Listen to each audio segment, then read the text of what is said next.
prices helped ExxonMobil boost its profits to nearly $11 billion in the latest quarter. Shell is the latest oil company to report a big rise in profits, thanks to higher oil prices. The ability of speculators to profit is surely dwarfed by the ability of oil-producing nations to profit from a higher price of oil. Maybe the easiest way for these guys to make the money, manipulate oil back above $50, even $60. Oil. From farm to pharmaceutical, diesel truck to dinner plate, pipeline to plastic product, it is impossible to think of an area of our modern-day lives that is not affected by the petrochemical industry. The story of oil is the story of the modern world. Parts of that story are well known. Rockefeller and Standard Oil, the internal combustion engine and the transformation of global transport, the House of Saud and the oil wars in the Middle East. Other parts are more obscure. The quest for oil in the outbreak of World War I, the petrochemical interests behind modern medicine, the big oil money behind the Green Revolution and the Gene Revolution. But that story, properly told, begins somewhere unexpected. Not in Pennsylvania with the first commercial drilling operation in the first oil boom, but in the rural backwoods of early 19th century New York State. And it doesn't start with crude oil or its derivatives, but a different product altogether. Snake oil. Dr. Bill Livingston, celebrated cancer specialist, was the very image of the traveling snake oil salesman. He was neither a doctor nor a cancer specialist. His real name was not even Livingston. More to the point, the rock oil tonic he pawned was a useless mixture of laxative and petroleum, and had no effect whatsoever on the cancer of the poor townsfolk he conned into buying it. He lived the life of a vagabond, always on the run from the last group of people he had fooled, engaged in ever more outrageous deceptions to make sure that the past wouldn't catch up with him. He abandoned his first wife and their 6 children to start a bigamous marriage in Canada at the same time as he fathered 2 more children by a 3rd woman. He adopted the name Livingston after he was indicted for raping a girl in Cayuga in 1849. When he wasn't running away from them or disappearing for years at a time, he would teach his children the tricks of his treacherous trade. He once bragged of his parenting technique, "I cheat my boys every chance I get. I want to make 'em sharp." A towering man of over 6 feet and with natural good looks that he used to his advantage, he went by Big Bill. Others, less generously, called him Devil Bill. But his real name was William Avery Rockefeller, and it was his son, John D. Rockefeller, who would go on to found the Standard Oil monopoly and become the world's first billionaire. The world we live in today is the world created in Devil Bill's image. It's a world founded on treachery, deceit, and the naivety of a public that has never wised up to the parlor tricks that the Rockefellers and their ilk have been using to shape the world for the past century and a half. This is the story of the oligarchy.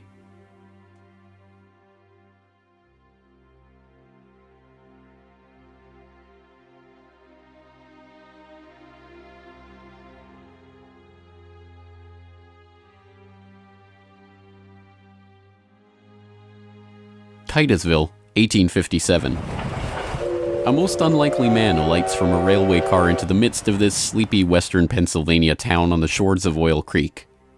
Colonel Edwin Drake. He's from the Pennsylvania Rock Oil Company, and he's here on a mission to collect oil.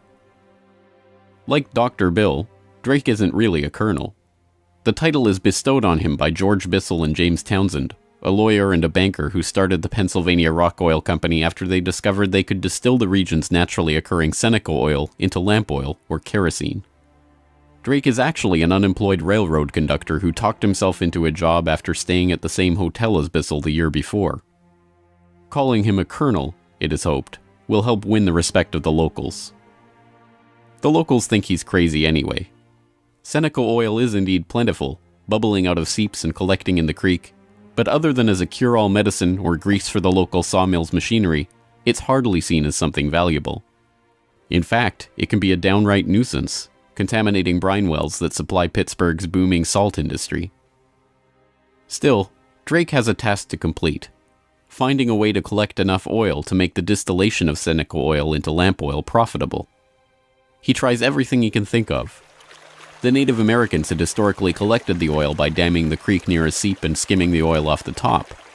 But Drake can only collect 6 to 10 gallons of oil a day this way, even when he opens up extra seeps. He tries digging a shaft, but the groundwater floods in too quickly. By the summer of 1859, he's desperate.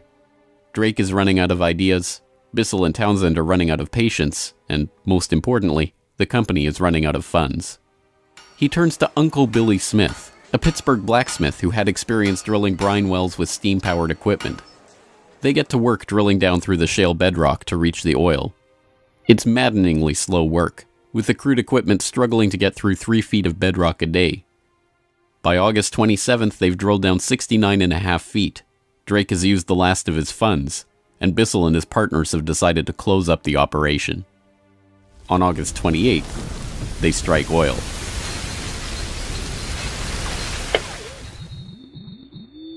Then on Sunday, August 28, 1859, oil bubbled up the drive pipe. Uncle Billy and his son Sam bailed out several buckets of oil.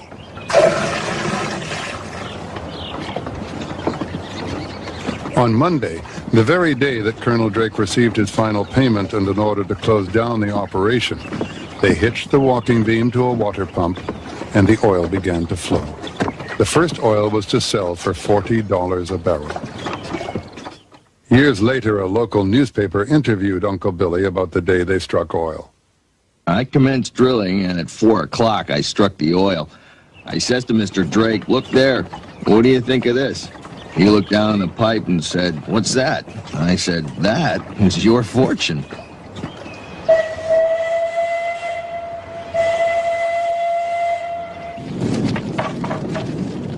Drake's well proved that by drilling for it, oil could be found in abundance and produced cheaply. Overnight, a whole new industry was born.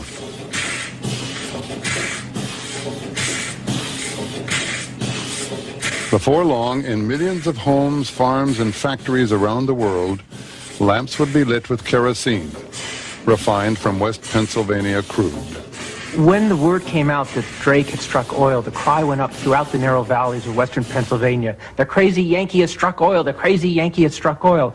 And it was the first great boom. It was like a gold rush.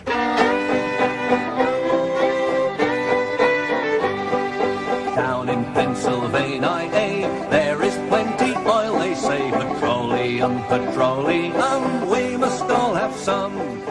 Overnight, the quiet farming backwoods of rural Pennsylvania was transformed into a bustling. The first oil boom had arrived. Already poised to make the most of this boom was a young up-and-coming bookkeeper in Cleveland with a head for numbers, John Davison Rockefeller. He had 2 ambitions in life, to make $100,000 and to live to be 100 years old. John D. set off to make his fortune in the late 1850s, armed with a $1,000 loan from his father, Devil Bill. Grandfather never finished high school and went to Cleveland, having borrowed $1,000 from his father to start business, paid 9% interest on it, incidentally. And he read about the oil business just beginning and got interested and came to realize that it was a very volatile business at the time. In 1863, seeing the oil boom and sensing the profits to be made in the fledgling business, Rockefeller formed a partnership with fellow businessmen Maurice B. Clark and Samuel Andrews, a chemist who had built an oil refinery but knew little about the business of getting his product to market. 2 years later, the shrewd John D. bought out his partners for $72,500 and, with Andrews as partner, launched Rockefeller and Andrews.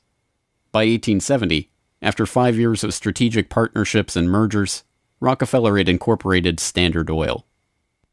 The story of the rise of Standard Oil is an oft-told one.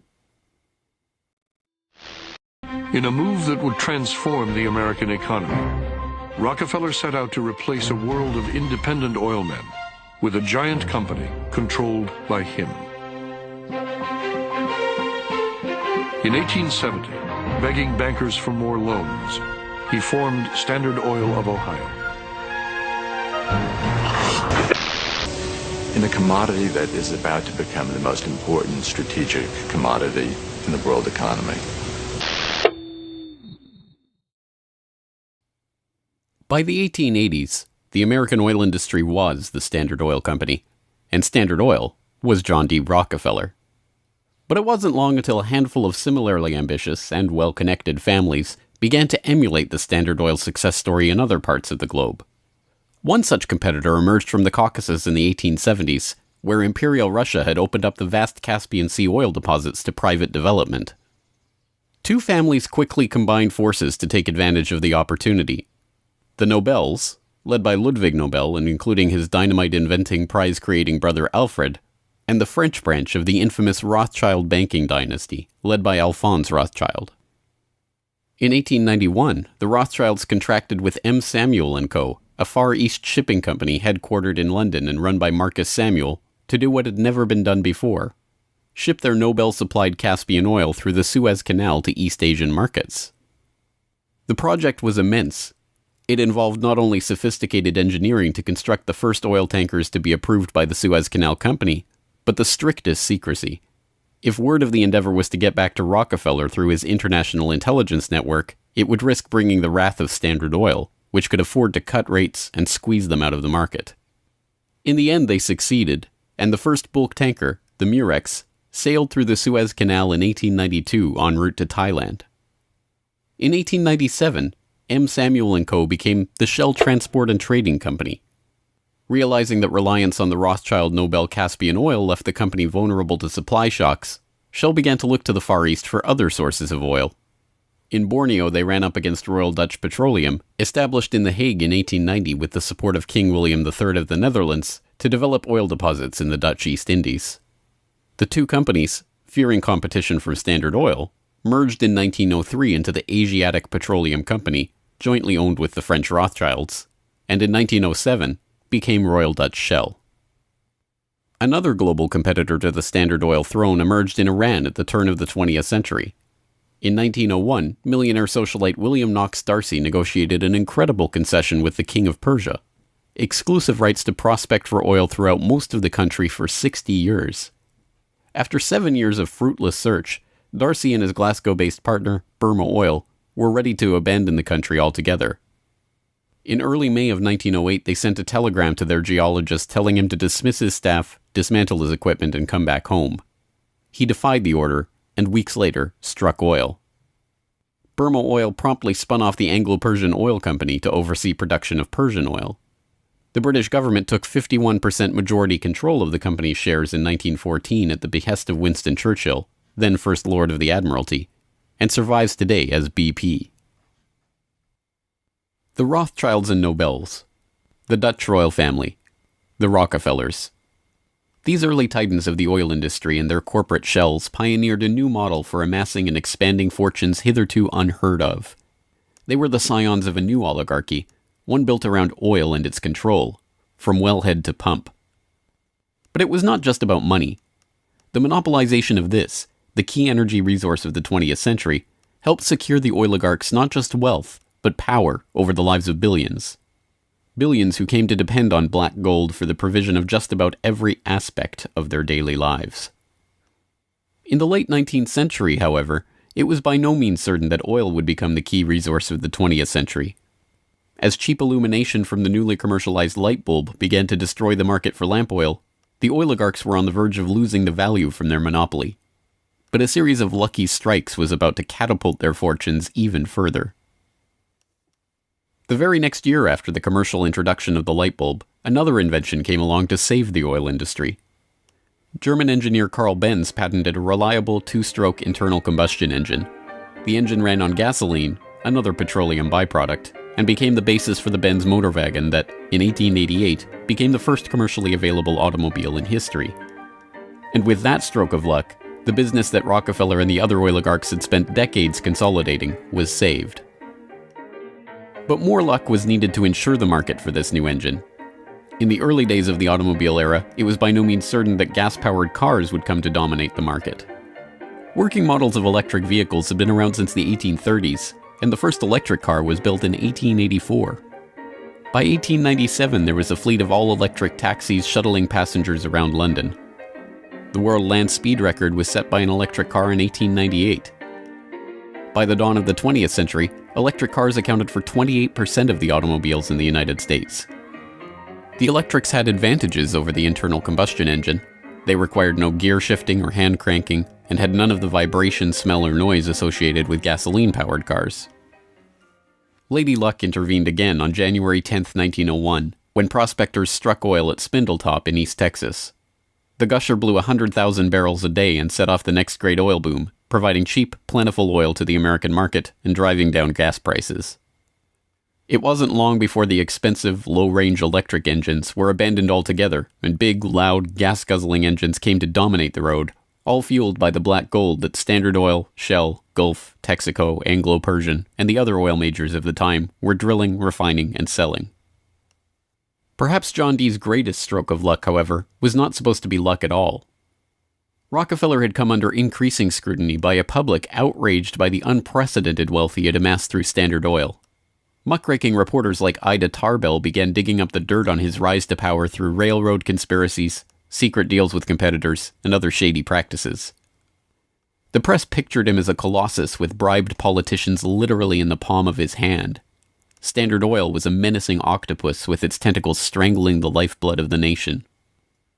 Hearings began, investigations were launched, lawsuits were brought against him, and then, finally, in 1911, the Supreme Court made a monumental decision.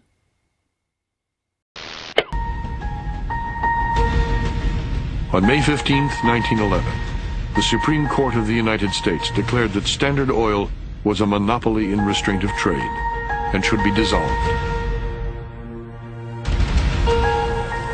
Rockefeller heard of the decision while golfing at Kykuit with a priest from the local Catholic Church, Father J.P. Lennon. Standard Oil was punished in the federal antitrust case, but John D. Rockefeller Sr. most assuredly was not. To the amazement of the world, Rockefeller's punishment had in fact been his reward. Rather than being taken down a peg, the splitting up of the Standard Oil monopoly had launched him as the world's only acknowledged billionaire at a time when the average annual income in America was $520. Rockefeller's story was perfectly mirrored by the story of Colonel Edwin Drake.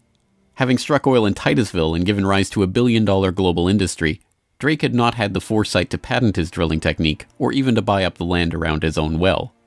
He ended up in poverty, relying on an annuity from the state of Pennsylvania to scrape together a living, and dying in 1880. For the oligarchy, the lesson of the rise of Rockefeller was obvious. The more ruthlessly that monopoly was pursued, the tighter that control was grasped, the greater the lust for power and money, the greater the reward would be in the end. From now on, no invention would derail the oil majors from their quest for total control. No competition would be tolerated. No threat to the oligarchs would be allowed to rise.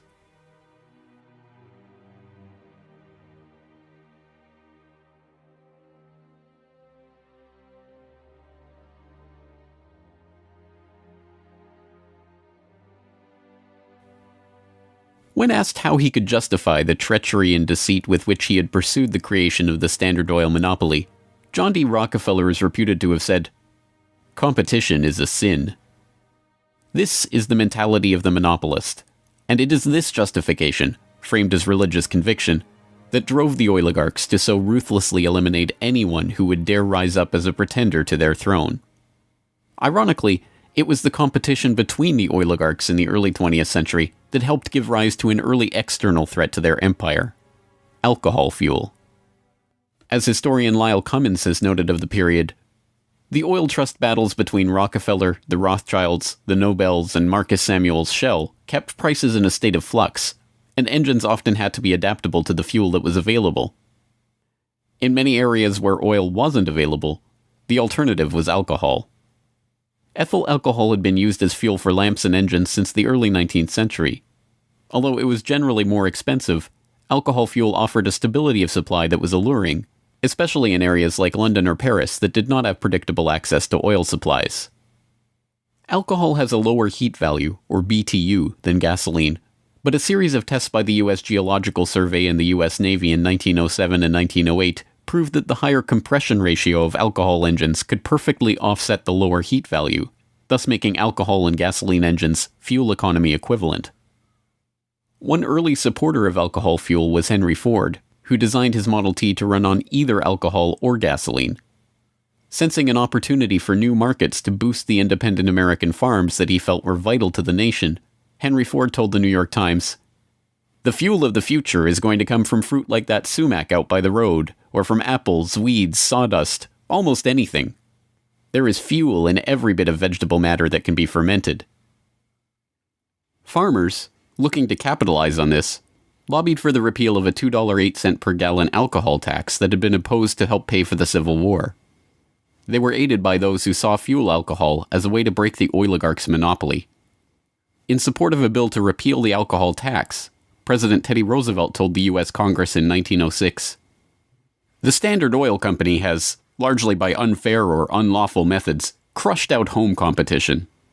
It is highly desirable that an element of competition should be introduced by the passage of some such law as that which has already passed the House, putting alcohol used in the arts and manufactures upon the free list." The alcohol tax was repealed in 1906, and for a time corn ethanol at 14 cents a gallon was cheaper than gasoline at 22 cents a gallon. The promise of cheap, unpatentable, unmonopolizable fuel production open to anyone with raw vegetable matter and a still, swept the nation. But cheap, plentiful fuel that can be grown and produced locally and independently is not what the oligarchs had in mind. A 1909 USGS report comparing gas and alcohol engines had noted that a significant point in alcohol fuel's favor was that there were fewer restrictions on alcohol engines. For the oligarchs, the answer was simple: find a way to place greater restrictions on alcohol engines. Thankfully for them, the answer to their problem was already gaining popular support. In the 19th century, America had a drinking problem. By 1830, the average American over 15 years old drank 7 gallons of pure alcohol per year, 3 times higher than today's average. This led to the first anti-alcohol movements in the 1830s and 1840s, and the formation of the Prohibition Party in 1869, and the Women's Christian Temperance Union in the 1870s. The movement enjoyed widespread and growing support, but had few political successes.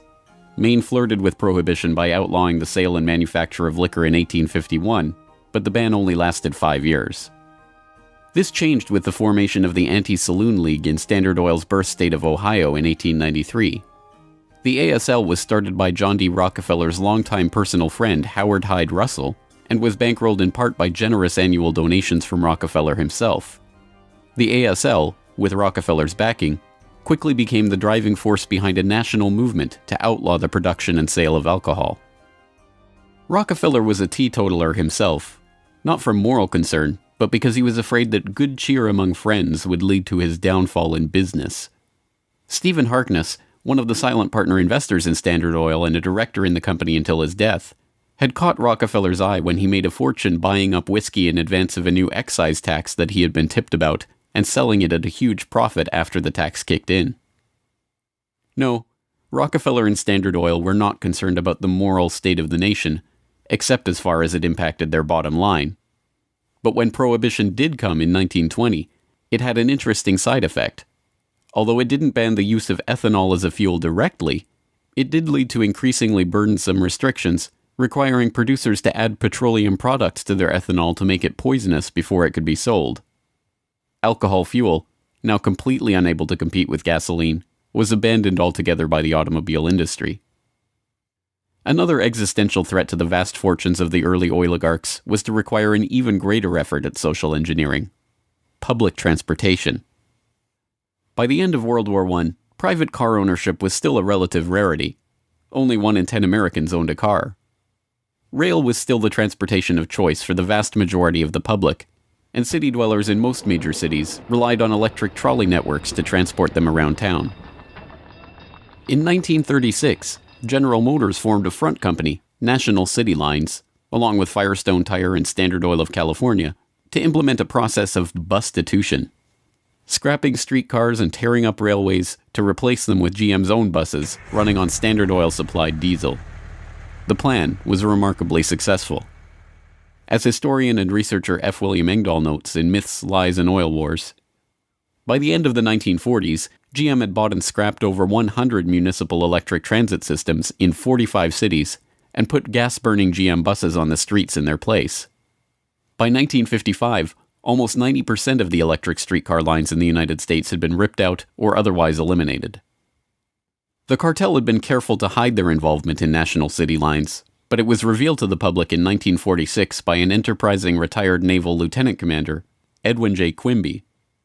He wrote a manifesto exposing what he called a careful, deliberately planned campaign to swindle you out of your most important and valuable public utilities, your electric railway system.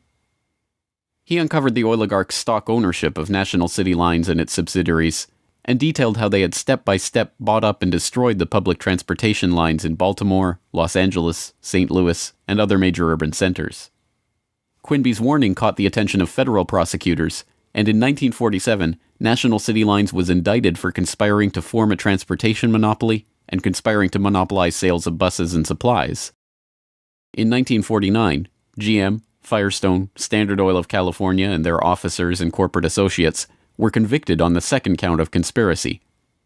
The punishment for buying up and dismantling America's public transportation infrastructure?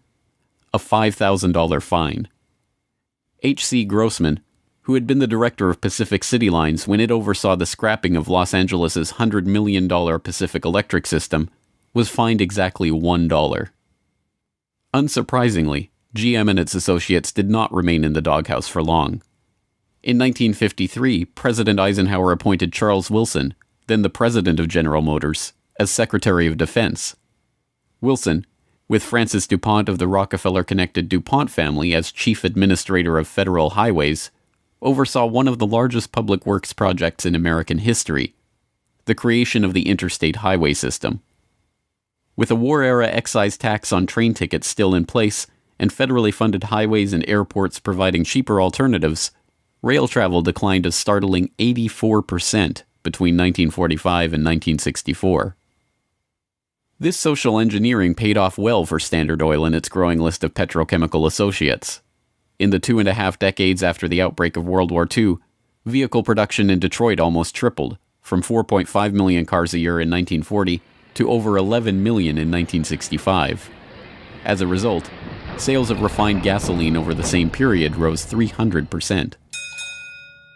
But Rockefeller was not the only oligarch working to crush all opposition to his monopoly.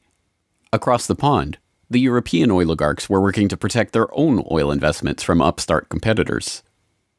In 1889, a consortium of German investors led by Siemens Deutsche Bank obtained a concession from the Turkish government for extension of a railway line connecting Berlin to Basra on the Persian Gulf via Baghdad in what was then part of the Ottoman Empire. The Berlin-Baghdad railway concession was for 99 years and came with mineral rights for 20 kilometers on either side of the line, an especially lucrative deal since the rail cut right through the heart of the still untapped Mesopotamian oil region south of Mosul along the Tigris River. For the powers behind the British Empire, concerned with the military rise of Germany, this deal was unacceptable. Well, Germany, in the end of the 19th century, was looking for outlets for its exports, its industrial exports, as the German economy was growing like China is growing in the last 30 years. And they decided that Turkey would be an ideal strategic trade partner for Germany. And Georg von Siemens, one of the directors of Deutsche Bank, came up with a strategy to extend a railway from Berlin all the way down to Baghdad, which was then part of the Ottoman Empire, Baghdad in Iraq today, near the Persian Gulf. And German military began training the Turkish military. The German industry began investing in Turkey. They saw a huge potential market to begin bringing Turkey into the 20th century economically. Well, Deutsche Bank also negotiated mineral rights. I think it was 20 kilometers on either side of the railway. And it was already known in 1914 that Mosul and these other areas contained huge petroleum deposits. Well, why is that significant?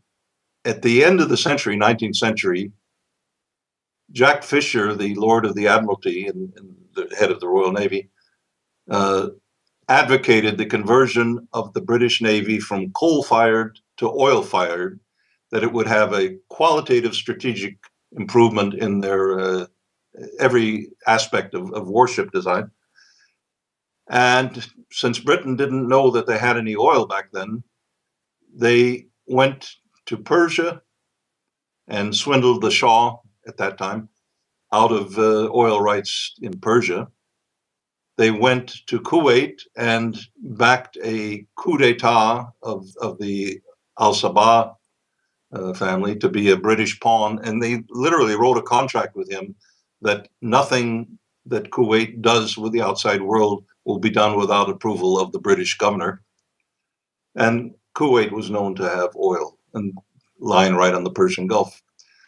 Well, the British looked at this railway plan of the Germans going right down to Baghdad and said, my God, you can put soldiers on rail cars and bring them down and threaten the oil lifeline of the British Navy. This is a strategic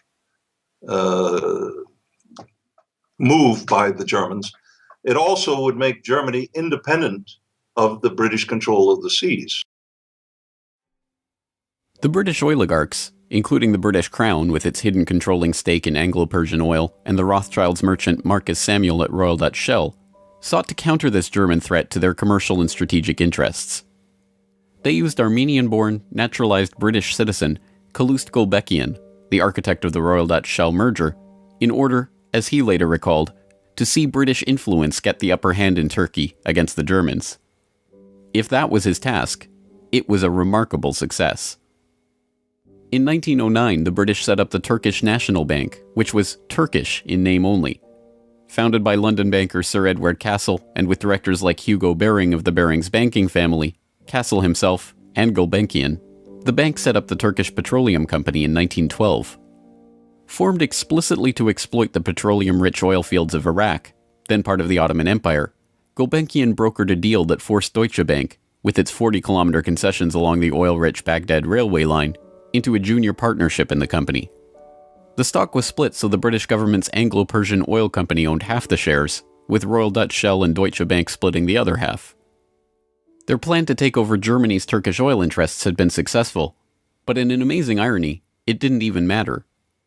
Gulbenkian finished negotiations for the Iraqi oil concession on June 28, 1914, the same day Archduke Ferdinand was shot in Sarajevo. An alliance the British had been brokering for years to constrain the rising German threat, an alliance involving France and Russia, kicked into motion, and the world was engulfed in war. By the end of World War I, the British and their allies had taken over Iraq and its oil deposits anyway. Germany had been completely cut out, and Gulbenkian, their scheming servant, received 5% of all oil field proceeds in the newly minted country. As the century wore on, the oil industry grew beyond the control of the handful of families that had dominated it since its inception. Oil deposits were located around the globe, and the resources of entire nation-states were marshaled to control them. Now, threats to the oligarchs and their interests required multilateral, multinational responses, and the consequences of those deals were felt worldwide.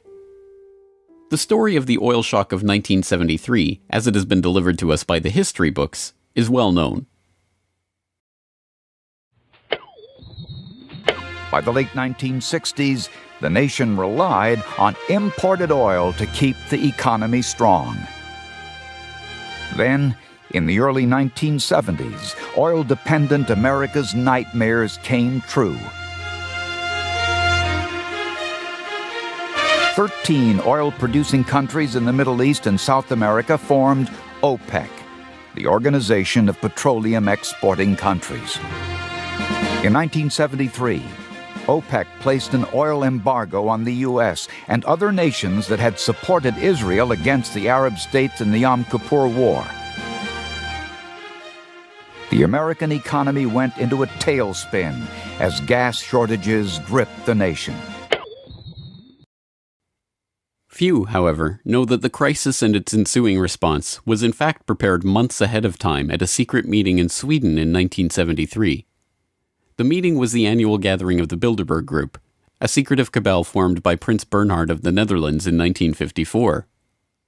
The Dutch royal family not only gave its royal imprint to Royal Dutch Petroleum, they are still rumored to be, along with the Rothschilds, one of the largest shareholders in Royal Dutch Shell, from the days when Queen Wilhelmina's Anglo-Dutch petroleum holdings and other investments made her the world's first female billionaire, right through to today. Bernhard's guest list at the Bilderberg Group reflected his position in the oligarchy.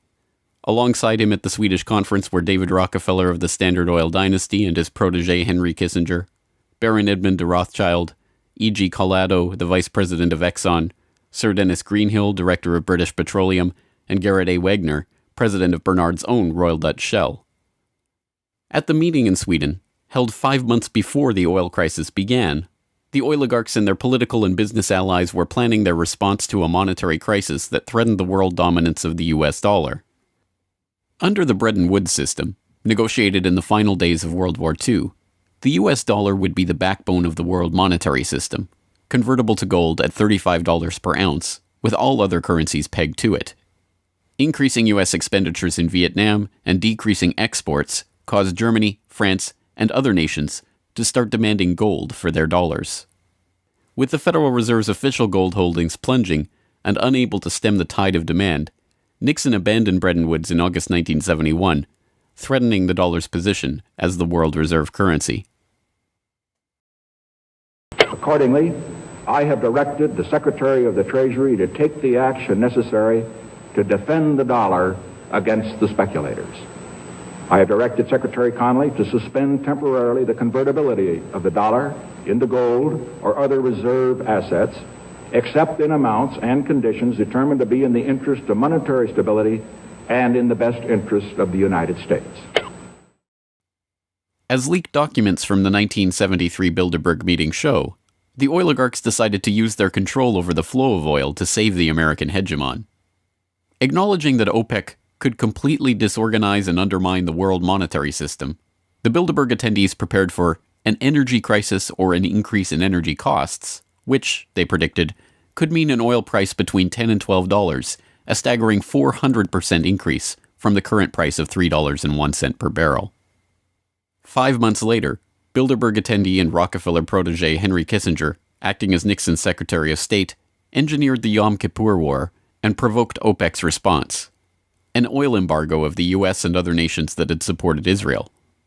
On October 16, 1973, OPEC raised oil prices by 70%. At their December meeting, the Shah of Iran demanded and received a further raise to $11.65 a barrel, or 400% of oil's pre-crisis price. When asked by Saudi King Faisal's personal emissary why he had demanded such a bold price increase, he replied, "Tell your king, if he wants the answer to this question, he should go to Washington and ask Henry Kissinger." In the second move of the operation, Kissinger helped negotiate a deal with Saudi Arabia. In exchange for US arms and military protection, the Saudis would price all their future oil sales in dollars and recycle those dollars through treasury purchases via Wall Street banks. The deal was a bonanza for the oligarchs. Not only did they get to pass the price increases on to the consumers, but they benefited from the huge flows of money into their own banks. The Shah of Iran parked the National Iranian Oil Company's revenues in Rockefeller's own Chase Bank, revenues that reached $14 billion per year in the wake of the oil crisis. With the creation of this new system, the petrodollar, the oligarchs had reached unprecedented levels of control over the economy. Not only that, they had backed the world monetary system with their commodity, oil, and brought potential competition from upstart producer nations under their control all in one step. But for the insatiable appetites of these monopolist titans, mere control over the world's monetary system was not enough.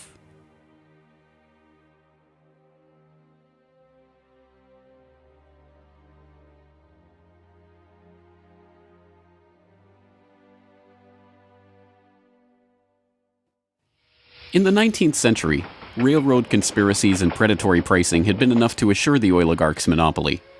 But by the time that the British Crown, the Dutch royal family, the Rothschilds, and the other European oligarchs began opening up the Middle East and the Far East to oil exploration in the early 20th century, the goal was no longer to maximize profits or control the oil industry. It was not even to control international diplomacy. It was to control and shape the world itself, its resources, its environment, and its people. In order to achieve this goal, the oligarchy would need a facelift. In the current age, with the Rockefeller name now more likely to be associated with Rockefeller Plaza or Rockefeller University than Standard Oil, it is difficult to understand just how hated John D. was in his own day. He was the head of the Standard Oil Hydra, an octopus strangling the world in his tentacles, a cutthroat gardener pruning the competitors from the flower of his oil monopoly. As one of the richest men the world had ever known, he was an easy target for the average working man's frustration and a magnet for the poor seeking help. He received on average 50 to 60,000 letters a month asking for help. Dozens of people followed him in the street. Literally, crowds stood around the Standard Oil offices waiting for him to come out. Little children, painfully thin, crying in the street and so on. Rockefeller felt overwhelmed. Besieged by the downtrodden, despised by the working man, hounded by Ida Tarbell and the muckraking press, John D. had the mother of all PR problems. The answer was simple: invent the PR industry. He hired Ivy Ledbetter Lee, a journalist turned communications expert who invented the modern public relations industry, to burnish the Rockefellers' tarnished image. It was Lee that suggested giving the family name to Rockefeller Center and filming John D. handing out dimes in public. An early master of public relations, Lee used the media which the muckrakers had used to disgrace Rockefeller to turn him into a sympathetic figure. Ivy Lee recognized early the power of the new moving picture and used newsreels to show a remarkably benevolent Rockefeller. I am very grateful to you and to a host of people who are so kind and good to me all the time. Why, because you're so good to everybody. Yes, you are. As Ivy Lee began to kind of control his public image, he became oddly a kind of American character. And people kind of warmed to him in a bizarre sort of way. It was like having Frankenstein on the loose walking around New York City or something like that, with a cane and a long hat. Although this plane never takes off, this photo opportunity was presented as Senior's first flight. Perhaps Ivy Lee's most brilliant public relations move was the casting of Rockefeller as the man who gave out dimes. Don't you give a dime, Mr. Rockefeller? Oh, please. Go ahead. Give it a dime. Thank you, sir. Thank you very much. I consider myself... Thank you for the ride. I consider myself more than amply paid. Bless you, bless you, Yes. bless you.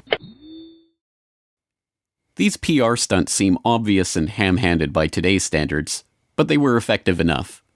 To this day, people leave dimes on the stone marker at the base of the 70-foot Egyptian obelisk that towers over John D's final resting place in Cleveland's Lakeview Cemetery.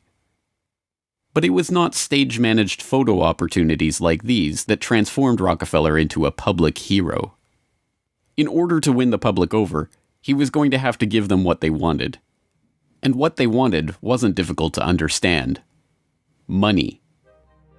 But just as his father, Devil Bill, had taught him to do in all his business dealings, Rockefeller made sure to get the better end of the bargain.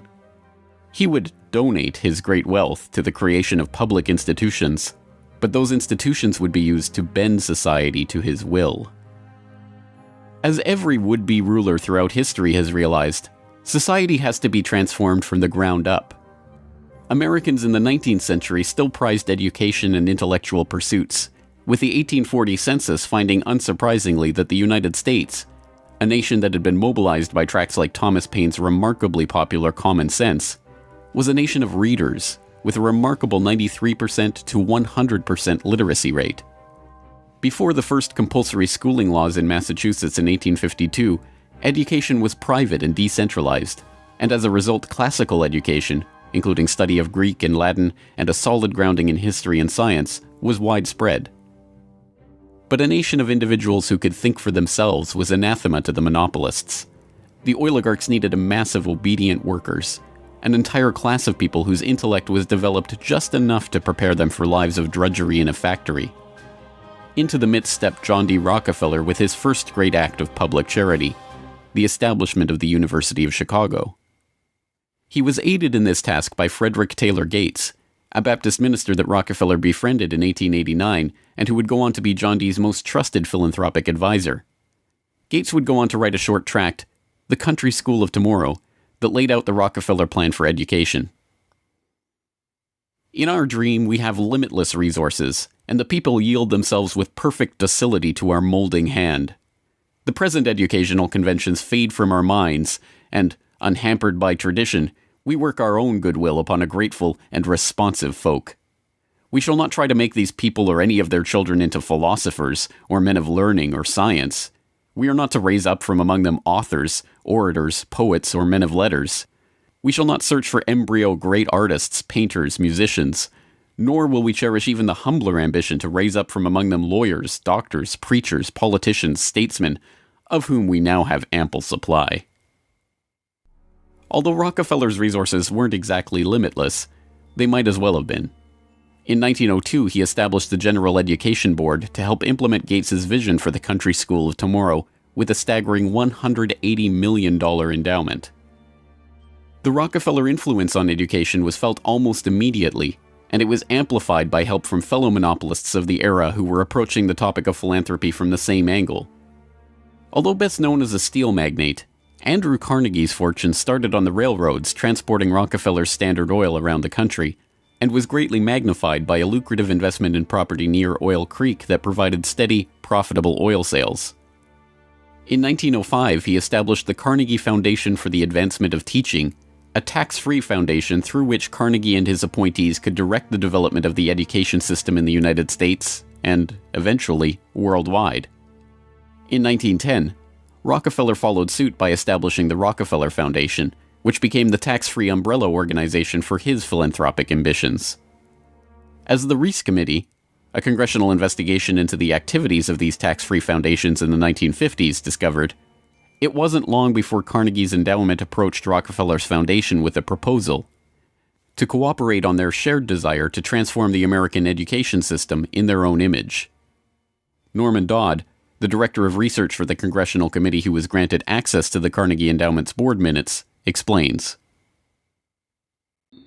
So they approach the Rockefeller Foundation with the suggestion that that portion of education which could be considered domestic be handled by the Rockefeller Foundation, and that portion which is international should be handled by the endowment.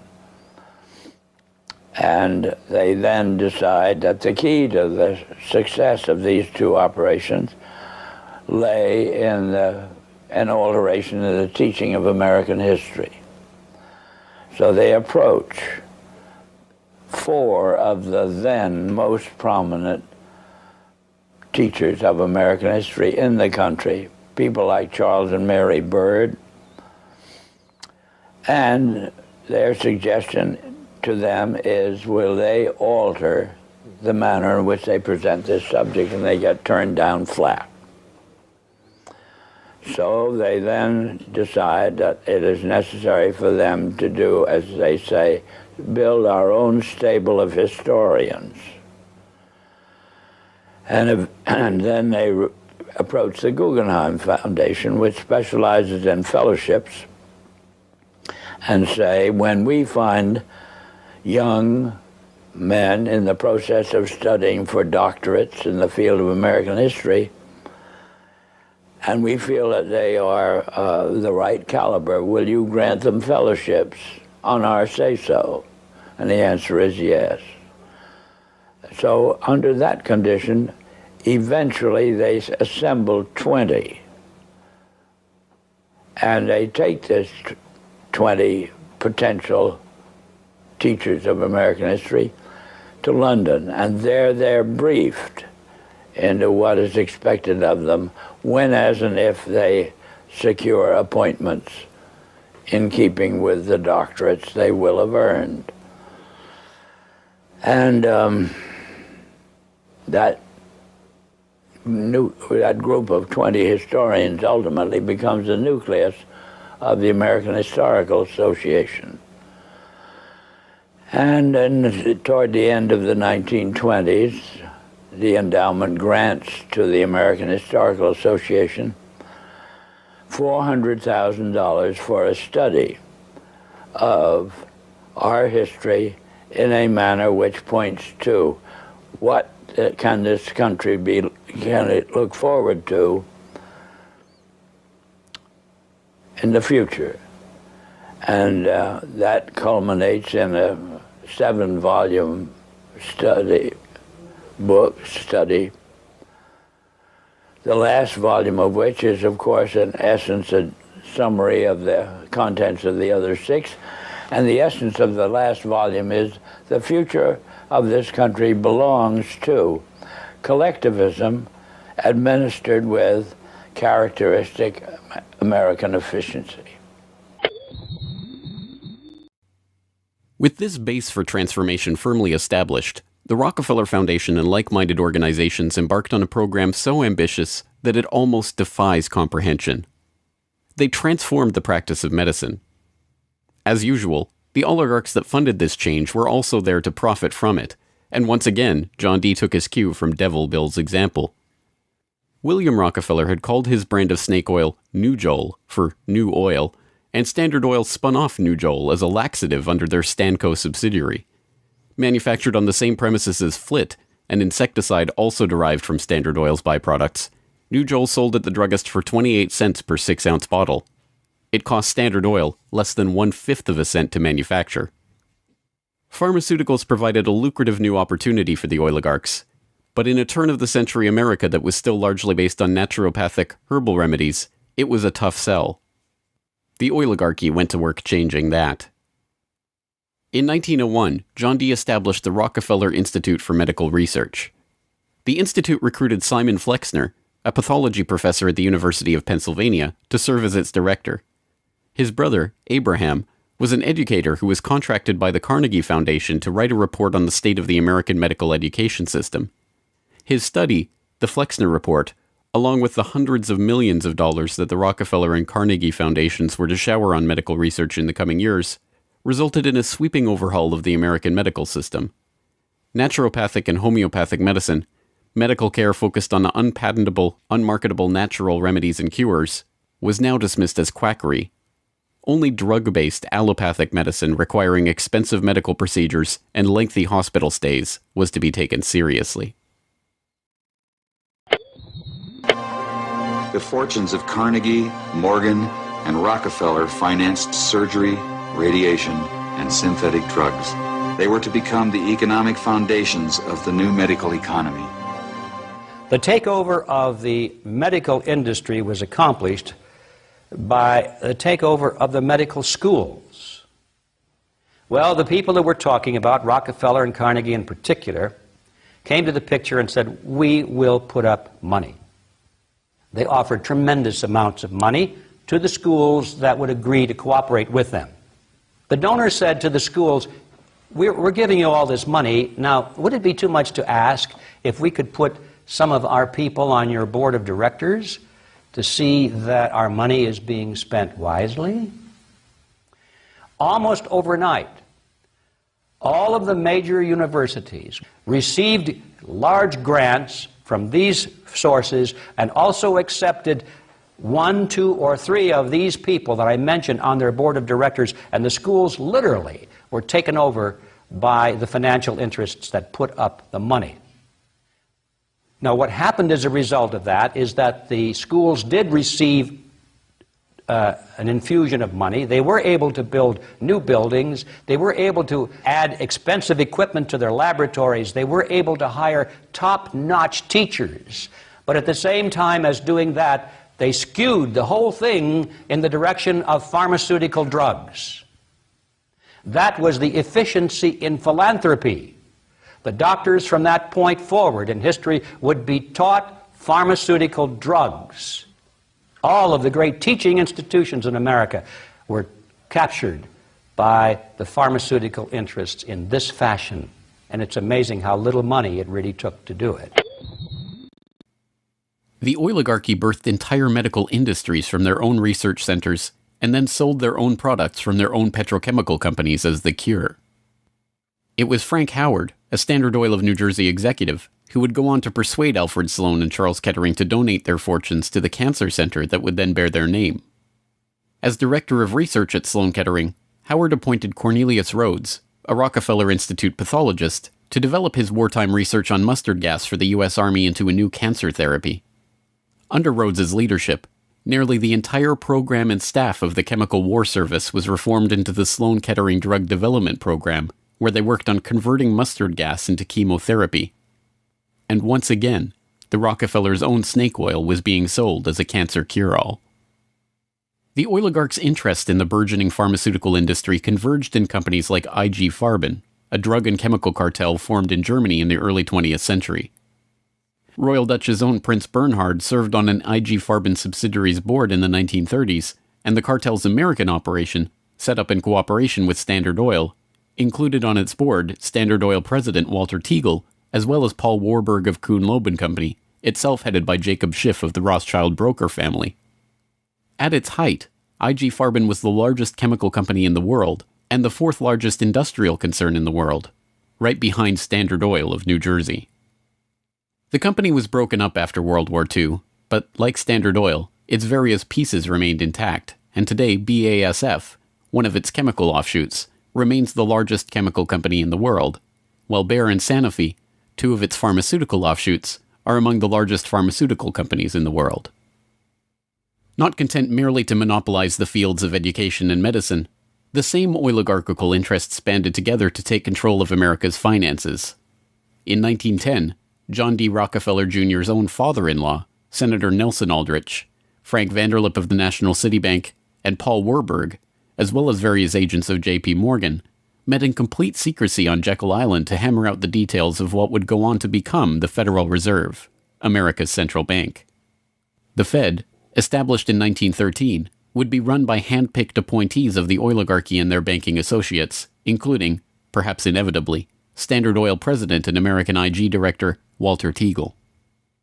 The Rockefeller family would go on to formally enter the banking field in the 1950s when James Stillman Rockefeller, the grandson of John D's brother, was appointed director of National City Bank.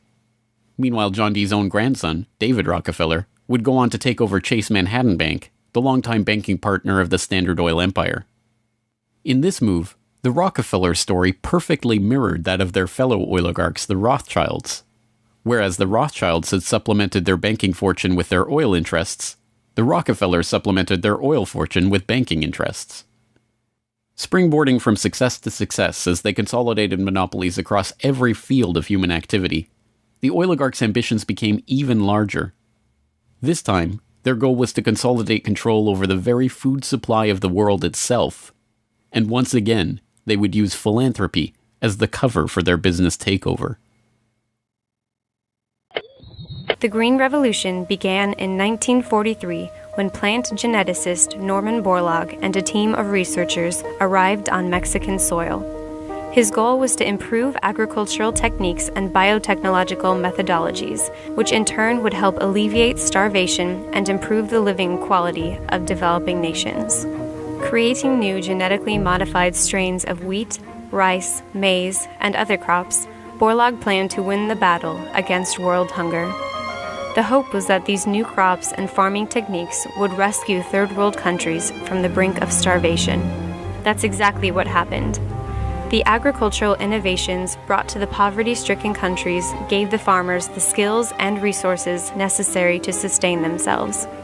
This triggered a chain of events that would allow these once struggling nations to survive. Agricultural exports soared in quantity and diversity and allowed the countries to become self-sufficient. As the genetically modified crops thrived, farmers were able to use their increased income to purchase newer and superior farming machinery. This increase in revenue made farming easier, more reliable, and more efficient. The Green Revolution led to the modernization of agriculture and has had a profound social, economic, and political impact on the world. The Mexican government turned to the Rockefeller Foundation in their endeavor to nourish Mexico through agriculture. Norman Borlaug, needless to say, was a researcher for the Rockefeller Foundation, and the Green Revolution, for whatever increase in yields it brought about, also created markets for the oligarchs' own interest in the petrochemical fertilizer industry and gave rise to the ABCD seed cartel of Archer Daniels Midland, Bunge, Cargill, and Louis Dreyfus. These companies, along with their associated interests in the food packaging and processing industry, formed the core of American agribusiness, a concept developed at Harvard Business School in the 1950s with the help of research conducted by Vasily Leontief for the Rockefeller Foundation. The American agribusiness giants shared a common goal: the transformation of Third World agriculture into a captive market for their goods. From this perspective, the project was a runaway success. By the 1970s, the Rockefeller Standard Oil network and its cronies in the nitrogen fertilizer industry, including DuPont, Dow Chemical, and Hercules Powder, had broken into markets around the world, markets conveniently forced open for them by the U.S. government itself under President Johnson's Food for Peace program, which mandated the use of petrochemical-dependent agricultural technologies by aid recipients. Unable to afford these new technologies themselves, the impoverished Third World beneficiaries of this revolution relied on loans from the International Monetary Fund and the World Bank, handled by Rockefeller's own Chase Manhattan Bank and guaranteed by the U.S. government. The real costs of the Green Revolution, economic, agricultural, and environmental, are seldom tallied. Access to these debt-financed petrochemical-dependent technologies exacerbated the difference between the rich landowning class and the landless peasants in countries like India, where land reform and abolition of usury were dropped from the political agenda after the Green Revolution took over. Even then, the revolution's main success, its increase in agricultural yields, has been oversold. Yield growth across India actually slowed after the introduction of agribusiness. The environmental destruction is even more devastating. An overview in the December 2000 edition of Current Science notes, the Green Revolution has not only increased productivity, but it has also produced several negative ecological consequences, such as depletion of lands, decline in soil fertility, soil salinization, soil erosion, deterioration of environment, health hazards, poor sustainability of agricultural lands, and degradation of biodiversity. Indiscriminate use of pesticides, irrigation, and imbalanced fertilization has threatened sustainability. The Rockefeller Foundation even acknowledges the critiques of the Green Revolution it funded into existence, insisting that current initiatives take into account lessons learned. Even so, the Foundation continues to fund research and write reports on how to improve prospects for agribusiness investment in its target markets. As egregious as the Green Revolution was and continues to be, however, in many ways it was just the prelude to an even more ambitious project, the Gene Revolution. Now the project is not merely to monopolize the technologies, supplies, and chemical inputs for agriculture worldwide, but to monopolize the food supply itself through the replacement of the world's natural seeds with patentable, genetically modified crops. The players involved in this Gene Revolution are almost identical to the players in the Green Revolution, with IG Farben offshoots, Bayer Crop Science, and BASF Plant Science mingling with traditional oligarch associate companies like Dow AgroScience, DuPont Biotechnology, and, of course, Monsanto, all funded by the Rockefeller Foundation and fellow philanthropists at the Ford Foundation, the Bill and Melinda Gates Foundation, and like-minded organizations. The convergence of corporate, philanthropic, governmental, and intergovernmental interests in promoting GM crops around the world can be seen in the bewildering array of research institutes, industry associations, and consultative groups devoted to the case.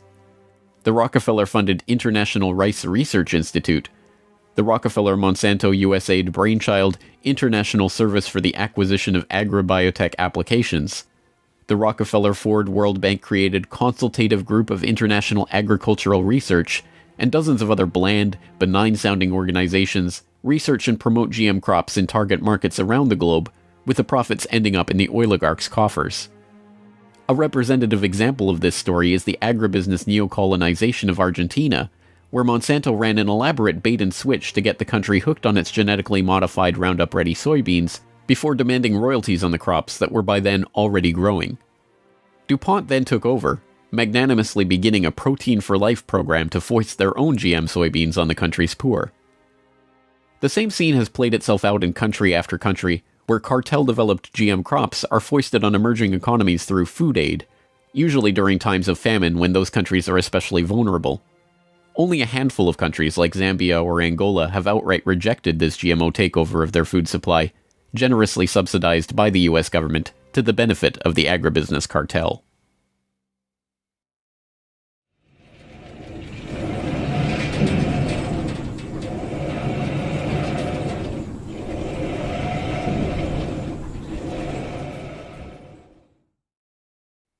From cutthroat pioneers of the early oil industry to Machiavellian social engineers and geopolitical schemers, the oligarchs have come a long way since the days of Devil Bill's snake oil cure-alls.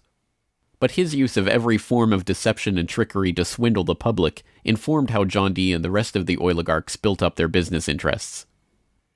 As the 20th century drew to a close, it was obvious that for the powerful cartel that built the oil industry, the Rockefellers, the Rothschilds, the British and Dutch royal families, it was no longer about oil, if it ever really was. The takeover of education, of medicine, of the monetary system, of the food supply itself, showed that the aim was much greater than a mere oil monopoly. It was the quest to monopolize all aspects of life, to erect the perfect system of control over every aspect of society, every sector from which any threat of competition to their power could emerge. They had been remarkably, almost unbelievably successful.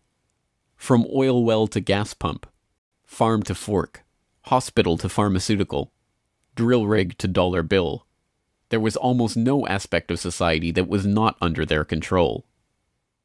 But the oligarchs are not done yet. Their next project, launched in the late 20th century, is almost too ambitious to be comprehended. It is not about oil. It is not about money. It is about the monopolization of life itself. They have spent decades preparing the path for this takeover and marshaled their mind-boggling resources in service of the task.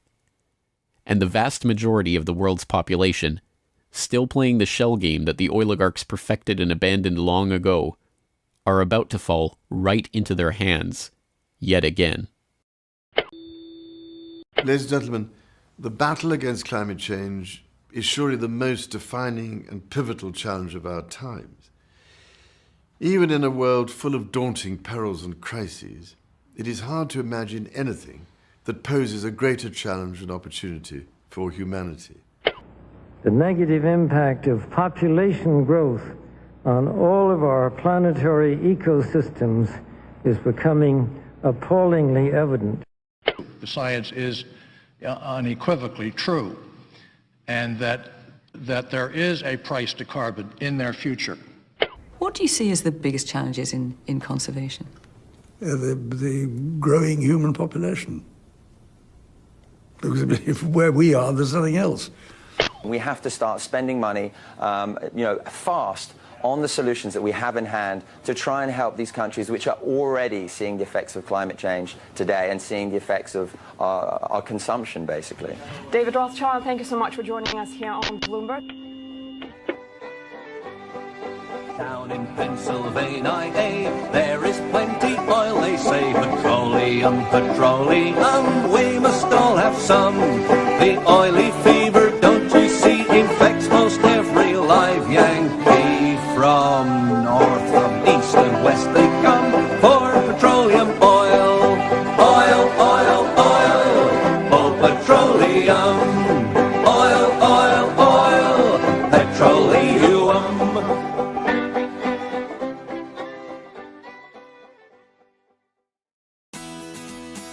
The Corbett Report is brought to you by the Corbett Report subscriber, a weekly newsletter featuring James Corbett's International Forecaster editorial, recommended reading and viewing, discounts on Corbett Report DVDs, and once a month, a subscriber-only video.